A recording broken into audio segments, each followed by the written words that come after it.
We often think of India and China as Asia's great historical centers, but European visitors in the 17th century ranked Siam, present-day Thailand, on par with them. Its armies were comparable to those of Vijayanagara or the Deccan Sultanates. Its kings were fabulously wealthy, rivaling even the Mughals. It was extraordinarily urbanized for the time, and women were major players in the economy of its greatest city. Ayutthaya, named after the capital of the mythical god King Rama, Asia's history pivoted around Ayutthaya. Its meteoric rise and fall challenge the way we imagine diversity, religion, and commerce in a state, and the question of Indian influence in Southeast Asia. I'm Anirudh Kanisetti, historian author of Lords of the Deccan. Welcome to Thinking Medieval, where every week we tell you something new about our complex, innovative past. Always feel free to check out our research and citations below, and remember that we're all figuring out how to think about our messy, bloody, dazzling history. As early as the 1st and 2nd century CE, around the Sangam period in South India, Thailand's Chao Phraya River basin was well connected to the world. In their chapter Contacts Between the Upper Thai Malay Peninsula and the Mediterranean World, archaeologists Brigitte Borel, Berenice Bellina, and Bunyeret Chaisuan discussed a number of Roman artifacts, including cameos and pendants discovered in their excavations. These were most likely brought by merchants from India's east coast. A golden seal dating to the 2nd to 4th century CE was inscribed with the name of one of these sailors, Brahaspati Sharma, possibly a Brahmin. In A History of Ayutthaya, Siam in the Early Modern World, historians Chris Baker and Pasuk Phongpaichit discuss Chinese chronicles that mention both Brahmin and Buddhist immigrants in Thailand in search of good prospects. The Buddha, they point out, was considered an ancestor spirit in Thailand, just as Shiva was in neighboring Cambodia. And as in early Andhra, Buddhist stupas were sometimes built over older grave sites. More in this video here. From the 7th century onwards, city-states in the Chao Phraya basin, especially Dwaravati, had become prosperous from trade, sending out embassies to China and adopting the political vocabulary of the Sanskrit cosmopolis. Not all of these ideas came from India. Neighboring Cambodia had a booming population, and its political culture was growing more complex, especially around the great city of Angkor.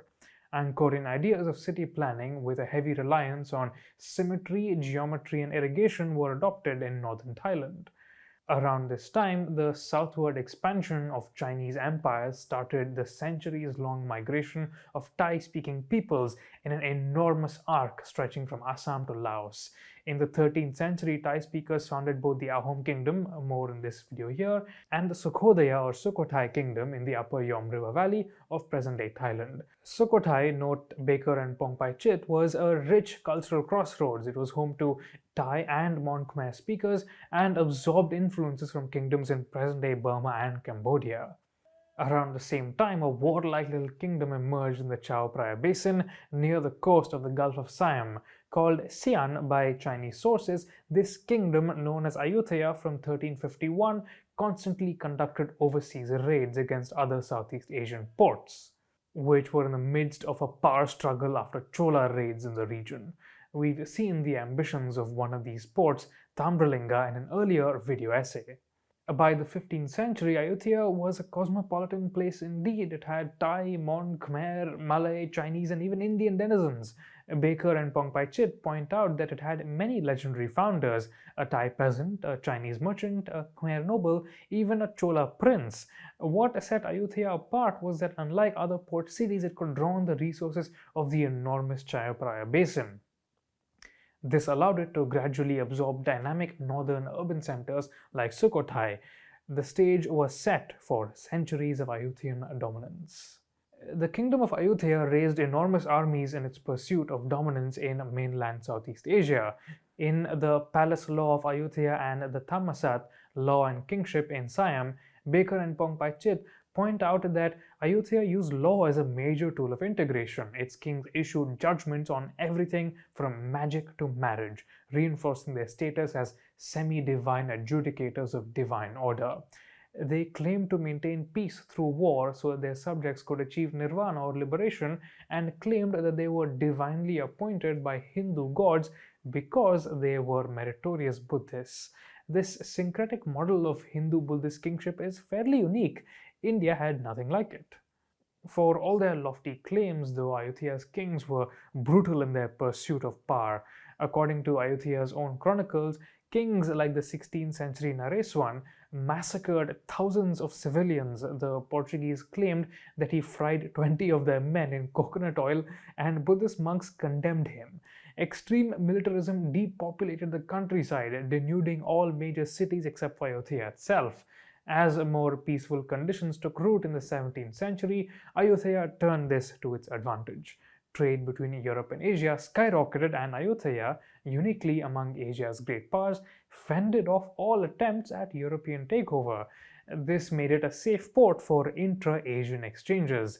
Its kings imposed commercial monopolies and became ship owners, undertaking joint ventures with Europeans and sending multiple embassies to France. Baker and Phongpaichit call this kingship merchant absolutism. The resulting wealth allowed Ayutthaya to hire mercenaries from India, Japan, and Europe, establishing hegemony over most of present-day central Thailand and conscripting peasants for royal projects. Partly due to war and partly due to royal conscriptions, men were relatively rare in urban Ayutthaya compared to women. As a result, women ran most households and much of Ayutthaya's commerce. This was recorded with surprise by many European visitors. Inequality, though, continued to increase. Aristocrats built Buddhist monasteries for merit, but monks encouraged peasants to rise up against them in revolt. Simultaneously, rice trade with China, which was outside royal monopoly, led to the expansion of peasant societies. Ayutthaya's rulers, who were focused on commerce and profit, were unable or unwilling to respond to this social transformation. They also failed to maintain a professional army and so became easy pickings for the rising power of the Taungoo Empire of Burma. In 1767, the city was mercilessly sacked, but it had already been in decline for years before. Early Thai ethno-nationalists in the 20th century had much in common with 20th century views of Indian history. To them, Sukhothai was a homogeneous ethnic golden age, followed by Ayutthaya's degeneration due to outside influence and invasion until the restoration of a quote-unquote ethnically pure modern nation-state in Bangkok. But history defies these categories. From the earliest times, Indian Ocean polities have been characterized by diversity and cosmopolitanism, and the most successful polities were those that harnessed it to their advantage. But war could and did impact societies, as did endless profiteering. A wealthy absolutist elite weren't enough for Ayutthaya to prosper. It failed because it could not manage the benefits that came with profit. If you have questions or comments, we'd love to hear them. Follow us everywhere on social media. You can find me on Instagram at Anirudh and Connected Histories, and on Twitter at Kanisetti. We'll see you next week.